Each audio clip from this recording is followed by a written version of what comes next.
Okay, इस question में क्या गिवन है, उसने हमसे बोला है कि A B and C can independently do a work in 15 days, 20 days and 30 days respectively. Okay, आपके पास ए एक किसी काम को 15 डेज में कंप्लीट करता है, ठीक है, बी उसी काम को 20 डेज में कंप्लीट करता है, और सी उसी काम को 30 डेज में कंप्लीट करता है। ठीक है, उन्होंने क्या बोला है कि they work together for some time after which C leaves. कुछ टाइम के लिए तीनों मिलकर काम करते हैं, उसके बाद सी काम छोड़ देता है। अ टोटल ऑफ रुपीज़ इतना is paid for the work and B gets ₹2455 more than C. ठीक है, तो उन्होंने बोला क्या है, देखिए आपके पास A plus B plus C ने तीनों ने काम को स्टार्ट करा और कुछ दिन काम करा, मान लेते हैं T1 डेज काम किया। ठीक है, उसके बाद सी क्या करता है, काम छोड़ देता है, तो बाकी कौन बचा, ए और बी बचा। इन दोनों ने मान लेते हैं T2 डेज में पूरे काम को कंप्लीट कर लिया। ठीक है, अब यहाँ से हम बोल देते हैं कि T1 बराबर T1 plus T2 equal to इसके टी के, मतलब टोटल टाइम। अब उन्होंने बोला क्या है कि इन सबको टोटल पैसा कितना मिलता है इस काम को कंप्लीट करने के लिए, 7365 इन सबको मिलता है टोटल, राइट। और बी को सी से कितना ज़्यादा मिलता है, बी को सी से 2455 रुपीज़ ज़्यादा मिलते हैं। ठीक है, तो हमें बताना है कि ए ने कितने डेज काम करा, मतलब अगर आपको T1 की या फिर टी की एक्चुअल वैल्यू, बिकॉज ए ने T1 days plus T2 days काम करा है ना, तो इसका मतलब ए ने पूरे T डेज काम करा होगा। तो अगर मेरे को टी की वैल्यू पता चल जाती है, इन दैट केस मैं इसके आंसर को निकाल सकता हूँ। तो इसको हम किस तरीके से कर सकते हैं, देखिए अगर हम बात करें यहाँ पर आपके पास वेजेस का क्वेश्चन है, तो हमेशा एक चीज़ को दिमाग में रखिएगा, वेजेस वाले जितने भी क्वेश्चन होते हैं वो डिपेंड करते हैं पार्ट ऑफ वर्क पर।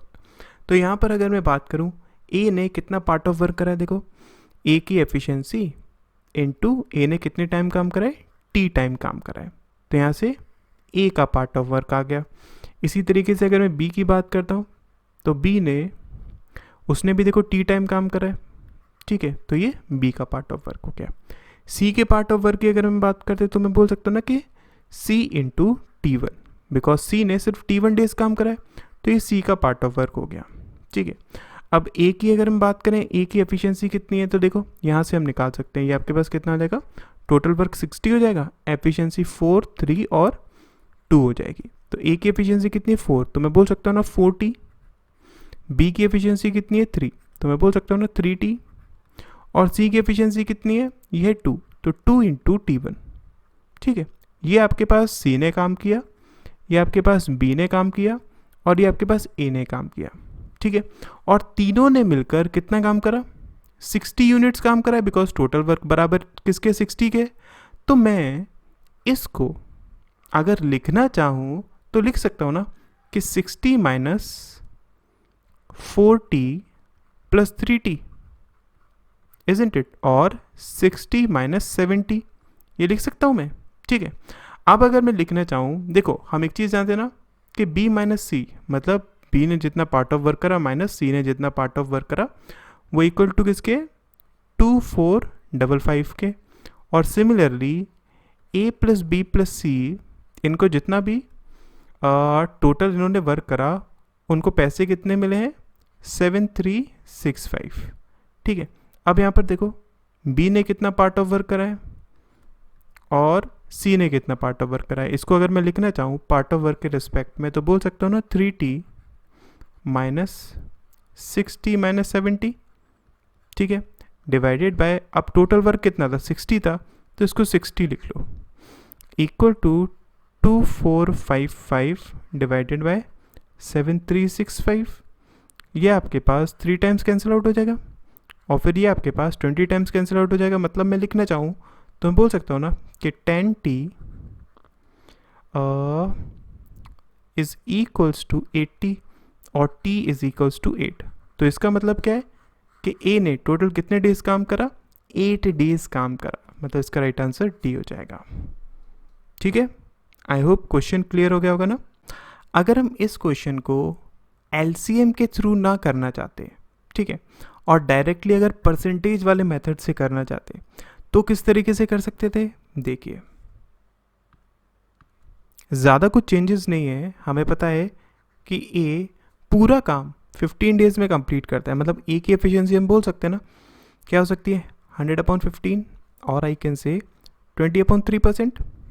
सिमिलरली बी की एफिशिएंसी क्या हो जाएगी, बी पूरा काम 20 डेज में अगर कंप्लीट करता है तो हम बोल सकते हैं 100/20, और आई कैन से 5%। सिमिलरली सी की अगर हम बात करें तो 100/30, और आई कैन से 10/3%। ये आपके पास डायरेक्टली हमने एफिशिएंसीज निकाल ली।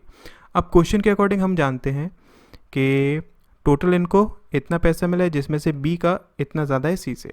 तो पार्ट ऑफ वर्क की अगर हम बात करें अगेन वही चीज़ होगी। तो देखो ए ने टी टाइम काम करा, बी ने टी टाइम काम करा, और सी ने टी 1 टाइम काम करा। ए ने टोटल वर्क कितना कर लिया, देखो ए की एफिशिएंसी कितनी है 20/3, परसेंटेज को रहने दीजिए, ठीक है, इनटू टाइम टी। बी की अगर हम बात करें तो 5 इनटू टाइम टी। सी की अगर हम बात करें तो जब भी परसेंटेज वाले क्वेश्चंस होते हैं तो उसमें हमारे पास टोटल वर्क हमेशा 100% के बराबर होता है, ठीक है।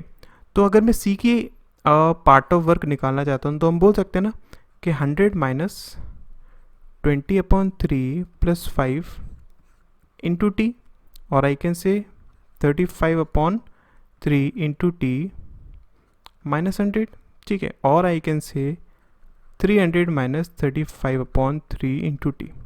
ये हम बोल सकते हैं, मतलब आपके पास यहाँ पर कितना हो जाएगा, ये 300 - 35t/3, राइट। अब हमें वही कंडीशन यहाँ पर यूज़ करनी है, कैसे, b - c अगर हम लिखना चाहें तो बोल सकते हैं 5t - 300 - 35t डिवाइडेड बाई 3, ठीक है, अपॉन टोटल वर्क आपके पास 100% के बराबर है तो 100 लिख लिया।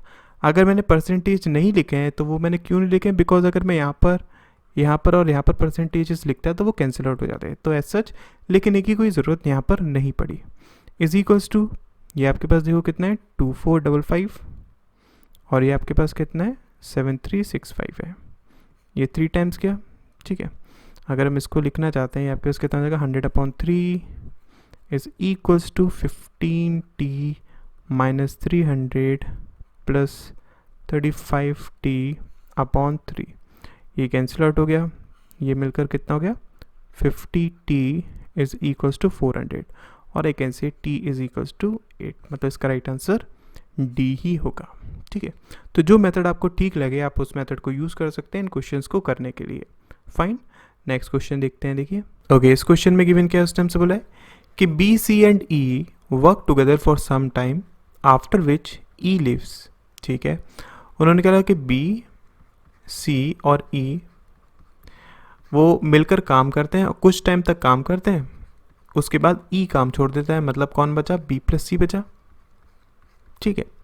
और a total of ₹8375 is paid for the work and C gets ₹3685 less than E, ठीक है। उन्होंने ये बोला कि टोटल जो इनको अमाउंट दिया जाता है वो कितने देते हैं 8375, ठीक है, और सी को कितना मिलता है, वो मिलता है 3685 लेस किससे, ई से, ठीक है। मैं बोल सकता हूँ ना कि ई - सी आपके पास इसके बराबर है। फाइन, तो हमें ये बताना है कि बी ने कितने डेज काम करा। तो मान लेते हैं, देखो इन तीनों ने मिलकर T1 डेज काम करा, फिर इन दोनों ने मिलकर T2 डेज काम करा, और T1 + T2 बराबर है किसके, टी के, ठीक है। अब एक चीज़ को समझो, अगर हम यहाँ पर बात करें, देखो वेजेस की बात हो रही है तो ऑब्वियसली ये आपके पास वेजेस डिवाइड होंगे वो पार्ट ऑफ वर्क पर डिवाइड होंगे। तो अगर मैं बी के पार्ट ऑफ वर्क की बात करता हूँ, मतलब कि बी की एफिशिएंसी इनटू जितने टाइम बी ने काम करा, बी ने इनटू टी टाइम काम करा, ठीक है। सी की एफिशिएंसी की अगर हम बात करें तो सी ने भी पूरे टी टाइम काम करा, ठीक है। ई की अगर हम बात करें तो ई ने ई की एफिशिएंसी इनटू T1 टाइम काम करा, ठीक है। अब देखो बी ने कितना काम कर लिया, बी की एफिशिएंसी कितनी है 10/3 इंटू टी, ठीक है। सी की अगर हम बात करें, सी की एफिशिएंसी कितनी है 8/12 इंटू टी, ठीक है। अब ई की अगर हम बात करें तो हम एक चीज़ जानते हैं ना कि इन सब ने मिलकर टोटल % ऑफ वर्क किया होगा, मतलब 100% ऑफ वर्क किया होगा, ठीक है। अगर ये भी आपके पास परसेंटेजेस में है, ये भी परसेंटेजेस में है, तो हम एक चीज़ बोल सकते हैं ना, ये आपके पास कहते हैं देखो 10/3% इंटू टी, और ये आपके पास 2/3% इंटू टी। ठीक है, तो ई ने कितना परसेंटेज ऑफ वर्क करा होगा? 100 माइनस 10/3 प्लस 2/3 इंटू टी, इतना ही तो परसेंटेज ऑफ वर्क करा होगा ना। मतलब हम बोल सकते हैं कि 100 माइनस 12/3 टी, और आई कैन से 100 माइनस 40। ये चीज़ हम बोल सकते हैं ना, ये आपके पास परसेंटेज में वैल्यू है। ठीक है, तो देखो ये तीनों ने मिलकर इतना इतना काम करा। ठीक है, अब अगर मैं क्वेश्चन के हिसाब से देखूँ तो इन सबको मिलाकर इतना पैसा मिला। मतलब मैं बोल सकता हूँ ना एक चीज़ क्या, कि आपके पास 100% ऑफ वर्क, बिकॉज सबने मिलाकर तो 100% काम किया है ना, तो 100% ऑफ वर्क इक्वल टू किसके, वो 8375 के, राइट। और अगर हम बात करें, ये जो आपके पास 3685 रुपीज़ दिया हुआ है, वो ई ने जितना पार्ट ऑफ वर्क करा माइनस सी ने जितना पार्ट ऑफ वर्क करा उसके बराबर होना चाहिए। तो ई ने पार्ट ऑफ वर्क कितना करा है, देखो 100 माइनस 40, इसमें से अगर हम माइनस कर दें सी का पार्ट ऑफ वर्क, वो कितना है 2/3 टी। ठीक है, तो ये बराबर है किसके, 3685 के। तो यहाँ से अगर हम देखो इसको अगर लिखना चाहें तो कैसे लिख सकते हैं कि 100 अपॉन, ये आपके पास कितना हो जाएगा, 100 minus 40 minus 2/3t is equals to 8375 upon 3685। ठीक है, ये आपके पास 5 से अगर हम कैंसिल आउट करना चाहेंगे तो, और या फिर 25 से अगर हम कैंसिल आउट करना चाहेंगे तो 4 टाइम्स क्या, ये आपके पास 25 से 3 टाइम्स एंड 5 टाइम्स। ठीक है, बाकी अगर आप इसको इससे कैंसिल आउट करना चाहेंगे तो ये 11 टाइम्स जाएगा। मतलब हम एक चीज़ बोल सकते हैं ना कि 44 इक्वल टू है 100 माइनस ये जाएगा कितना 12 और ये आपके पास 14t अपॉन 3, और आई कैन से इसको बोल सकते हैं, ये आपके पास इधर जाएगा तो 14t इज इक्वल्स टू 56। ठीक है, तो ये आपके पास 4 टाइम्स क्या, मतलब t की वैल्यू आपके पास कितनी आ गई, 12 आ गई। ठीक है, तो अगर t की वैल्यू आपके पास 12 है, इसका मतलब ऑब्वियसली यहाँ से अगर हम देखेंगे आपके पास इसका राइट आंसर सी हो जाएगा। ठीक है, आई होप क्वेश्चन सारे क्लियर हो गए होंगे। Thank you so much.